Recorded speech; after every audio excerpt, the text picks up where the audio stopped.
Bom, vamos abrir nossas Bíblias em Mateus 26, versículo 26. Mateus 26, verso 26. 26 de Mateus.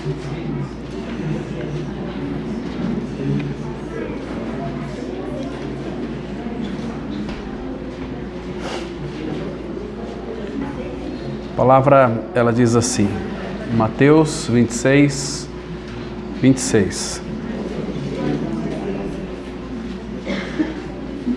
Enquanto comiam, tomou Jesus um pão e, abençoando-o, o partiu e deu aos discípulos, dizendo: tomai, comei, isto é meu corpo. Irmãos, essa ceia aqui, ela ocorreu, o Senhor já estava próximo de ir para a cruz, a última ceia.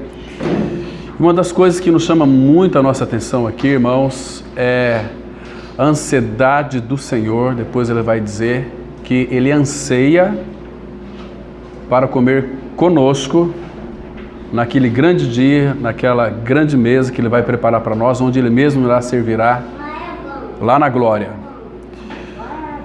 E o que nos chama a nossa atenção aqui para esse texto tão precioso e também para esse tempo, que é um tempo nosso, na mesa do Senhor, isso nos faz recordar, lembrar lá de Gênesis. Vocês se lembram quando Adão ele pecou? Então eles fizeram para eles ali aventais, cozeram folhas de figueiras e fizeram para si aventais. E quando o Senhor havia se aproximado e chamou por Adão, ele se escondeu entre as árvores, lá no Jardim do Éden. E o que é interessante, meus irmãos, é que quando Deus o chamou, onde estás? Adão, a palavra fala que ele teve medo, se escondeu porque ele estava nu e teve medo. Mas se você perceber, lendo ali Gênesis 3, ele não estava nu, estava coberto com aquelas folhas de figueira. E as folhas de figueira, aquilo que o homem faz, não tem nenhuma possibilidade para cobrir a sua nudez do pecado. Então em Gênesis 3, 21, o que o Senhor fez? Fez o Senhor Deus vestimenta de peles de animais e os vestiu. Depois que o Senhor vestiu aquele casal, ele os expulsou lá do Jardim do Éden. E a nossa história começa exatamente aí, fora do Jardim do Éden, fora do paraíso. Então o que o Senhor também fez? Ele colocou ali, fechou o caminho da árvore da vida e colocou anjos com aquelas espadas flamejantes para que esse caminho fosse fechado, eles não pudessem ter acesso ao fruto da árvore da vida, que era uma figura de Cristo. Porque se eles comessem do fruto da árvore da vida, eles seriam um pecador eterno, né? Claro que Deus colocou diante deles muitas árvores, tinha duas lá, que Deus, aliás, uma delas, Deus disse que era para eles não comerem, que se eles comessem, certamente eles morreriam. Também colocou a árvore da vida, porque Deus queria que o homem voluntariamente optasse por aquela árvore da vida, ainda que Deus havia dado uma advertência: vocês comerem do fruto da árvore do conhecimento do bem e do mal, vocês certamente irão morrer, né? Mas tinha a árvore da vida. Então isso também significa que, mesmo no estado de inocência, Adão precisava de ter a vida de Deus dentro de si. Ele tinha que comer voluntariamente do fruto da árvore, para que então ele tivesse a vida de Deus dentro de si. Vocês se lembram que Deus vinha todas as tardes ter uma comunhão com Adão. Mas o propósito do Pai, Ele ama tanto o homem, ama tanto eu e você, que Ele quer que nós tenhamos uma vida amalgamada, entrelaçada com Ele, inseparável, né? Imagina o tamanho do amor que Ele tem por nós, irmãos. Que Ele sempre quis habitar no homem, para ter uma vida de comunhão com o homem. Isso é tão fascinante. Mas então, o pecado entrou no mundo e eles foram expulsos. do Jardim do Éden, e Deus colocou aqueles anjos com aquelas espadas flamejantes para que o homem não tivesse acesso à árvore da vida. Mas, irmãos, que coisa maravilhosa quando nós olhamos para o nosso Senhor. Depois de muitos anos, esse caminho que havia sido fechado aqui, em Cristo ele é aberto. Porque a palavra fala assim, Jesus dizendo ali para seus discípulos, eu sou, João 14,6, eu sou o caminho, a verdade e a vida. Ninguém vê o Pai senão por mim. Irmãos, ele é o caminho que nós podemos percorrer. Ele, pelo seu sangue que foi vertido ali na cruz, porque em Gênesis 3,20 o Senhor matou um animalzinho, tirou a pele e os vestiu.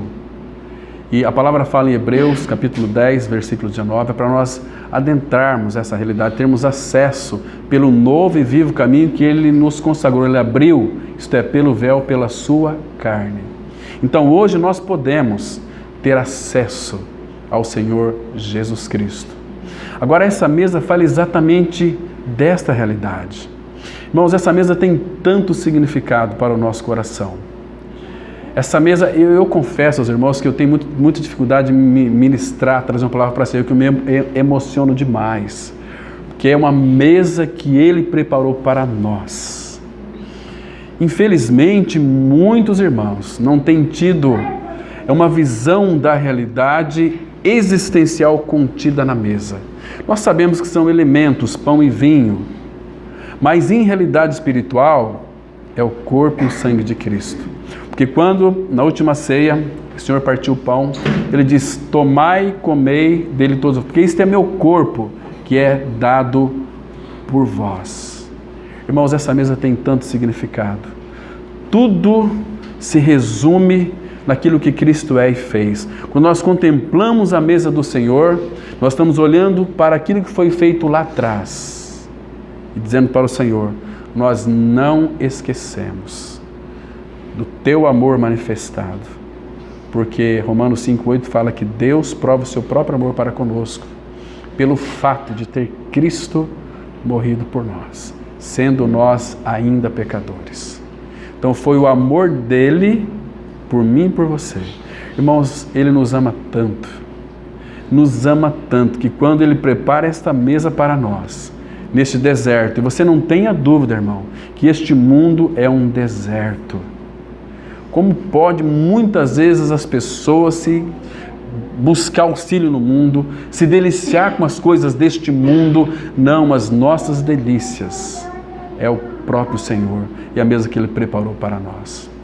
É uma mesa que, quando nós a contemplamos, nós vemos toda a realidade espiritual daquilo que Ele é e fez por nós. É o clímax de tudo aquilo que Ele fez por nós, né? Como que, graças ao Senhor, que nós podemos ainda neste deserto, como aqueles irmãos do Antigo Testamento, celebrar uma festa. Essa mesa nos faz lembrar daquela grande festa.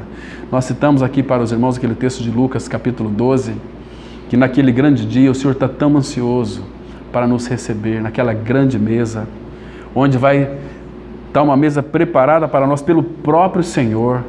E a palavra fala que Ele mesmo vai dar lugar a nós à mesa, e Ele vai se cingir, e Ele mesmo vai servir cada um de nós.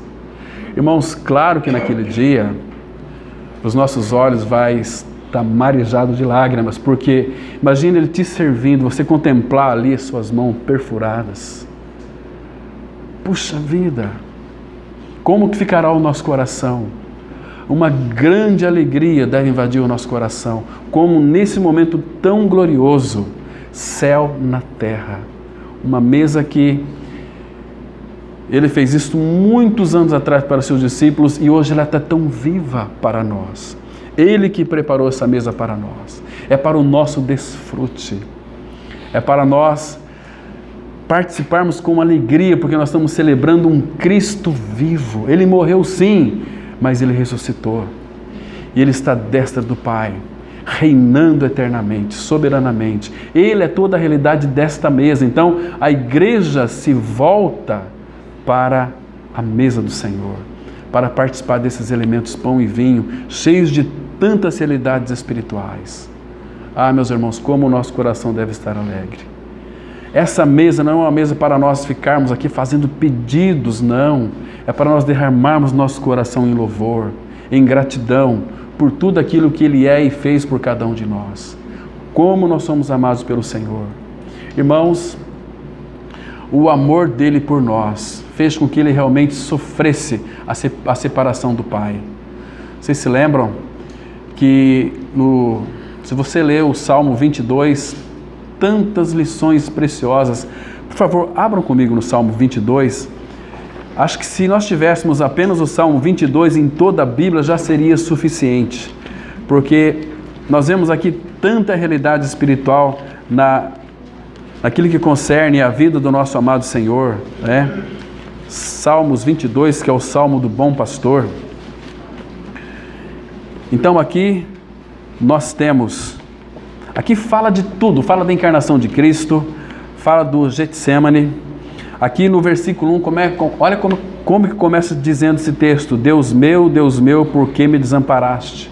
Então aqui nós temos o Senhor na cruz do Calvário. Ele é o bom pastor, porque lá em João 10, 11, fala que o bom pastor, ele dá a vida pelas suas ovelhas. Então aqui o Senhor está dando a vida por cada um de nós. Irmãos, sabe por que você e eu, nós temos a vida eterna? Porque na cruz, segundo Hebreus 2, versículo 9, Ele provou a morte por cada um de nós. Esse desamparo aqui era meu e seu.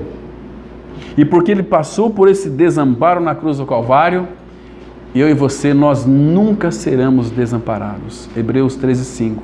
Nunca te deixarei, jamais te abandonarei. Então, Ele diz também em Mateus 28, 20, que estaria conosco todos os dias, até a consumação dos séculos. Então, aqui nós vemos Ele dando a sua vida por nós. Queridos, outra cena da cruz nesse Salmo 22, o versículo 6, diz assim: mas eu sou verme e não homem, o opróbrio dos homens e desprezado do povo. Olha o versículo 7, vê se você se recorda de alguma coisa. Todos os que me veem zombam de mim, afrouxam os lábios e meneiam a cabeça. Lá em Mateus 15, 29, Lucas 23, 35, você vai perceber que quando Jesus estava na cruz do Calvário, aqueles homens transuentes ali ficavam meneando a cabeça: salva os outros, não salva a ti mesmo.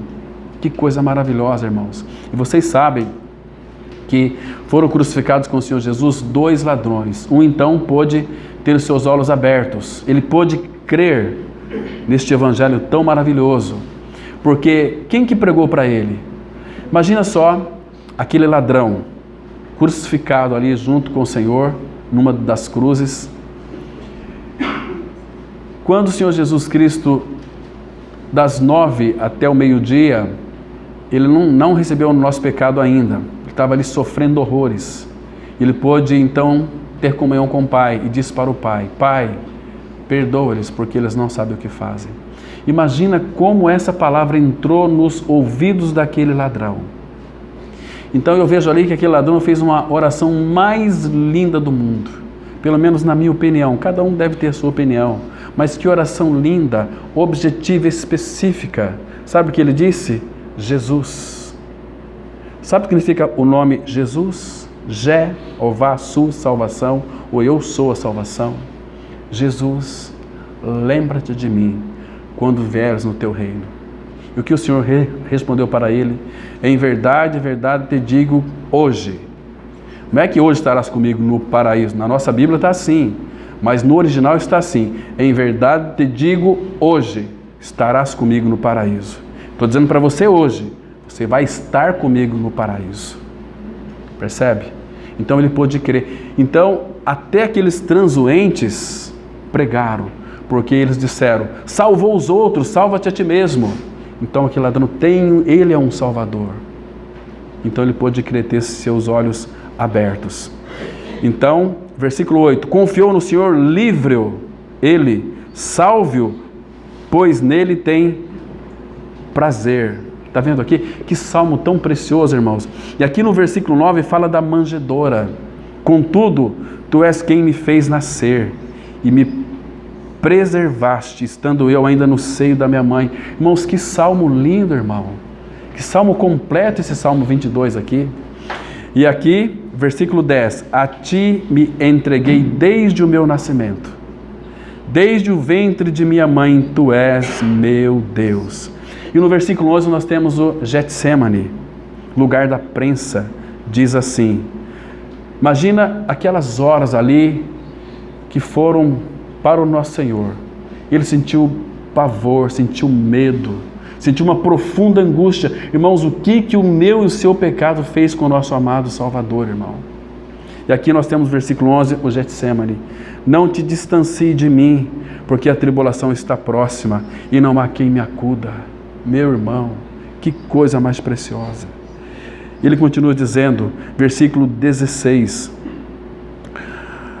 Aqui no 15 também fala da cruz. Secou-se o meu vigor como um caco de barro, e a língua se me apega ao céu da boca. Assim me deitas no pó da morte. Verso 16. Cães me cercam, uma súcia de malfeitores me rodeia, traspassaram-me as mãos e os pés. Que sofrimento, irmãos, para que nós pudéssemos hoje ter essa mesa diante de nós, para participarmos com alegria, porque a obra já foi consumada no Calvário. Ele nos fez homens e mulheres livres, somos livres em Cristo Jesus. Agora, esse salmo também fala da ressurreição de Cristo, que ele foi ressuscitado. Olha o versículo 22 desse salmo aqui. A meus irmãos declararei o teu nome, cantar-te-ei louvores no meio da congregação. Vós que temeis o Senhor, louvai, glorificai-o, vós todos, descendentes de Jacó, reverenciai-o, vós todos, posteridade de Israel. E aqui, versículo 24. Pois não desprezou nem abominou a dor do aflito, nem ocultou dele o rosto, mas o ouviu quando lhe gritou por socorro. Irmãos, nós temos um Senhor entronizado, glorificado, que se importa conosco. Nunca se sinta desamparado. Quando nós muitas vezes ficamos desamparados e achamos que esqueceram de mim, não esqueceu. Ele venceu tudo para nos socorrer em todas as coisas. E temos promessa que Ele jamais nos deixaria, nunca nos desampararia. E aí o versículo 26, os sofredores hão de comer e fartar-se, louvarão o Senhor os que o buscam. Viva para sempre o vosso coração. Lembrar-se-ão do Senhor, e a Ele se converterão os confins da terra. Perante Ele se prostrarão todas as famílias das nações, pois do Senhor é o reino, é Ele quem governa as nações. Irmãos, Ele morreu e ressuscitou para ser Senhor de todas as coisas. Ele morreu e ressuscitou para ser Senhor também de vivos e de mortos, Romanos 14. Muito interessante. E agora, esse aqui você vai lembrar daquilo que Paulo, porque Paulo era um perito no Antigo Testamento. Ele escreveu em Filipenses 2, 10 e 11, temos aqui no versículo 29, que diz assim: todos os opulentos da terra hão de comer e adorar, e todos os que descem ao pó se prostrarão perante ele, até aquele que não pode preservar a própria vida. Vocês se lembram que ele se esvaziou, se humilhou até a morte de cruz, pelo que Deus o exaltou soberanamente e lhe deu o nome que está acima de todo nome, para que, ao nome de Jesus, se dobre todo o joelho, no céu, na terra e debaixo da terra. É exatamente isso que esse versículo aqui fala. Agora aqui, irmãos, entra eu e você, nesse Salmo 22, também conta a nossa história. A posteridade os servirá. Irmãos, nós somos fruto do penoso trabalho do nosso amado Senhor. Nós estamos aqui para servir ao Senhor, com alegria e doçura de coração. Nós somos a posteridade que o sirvamos.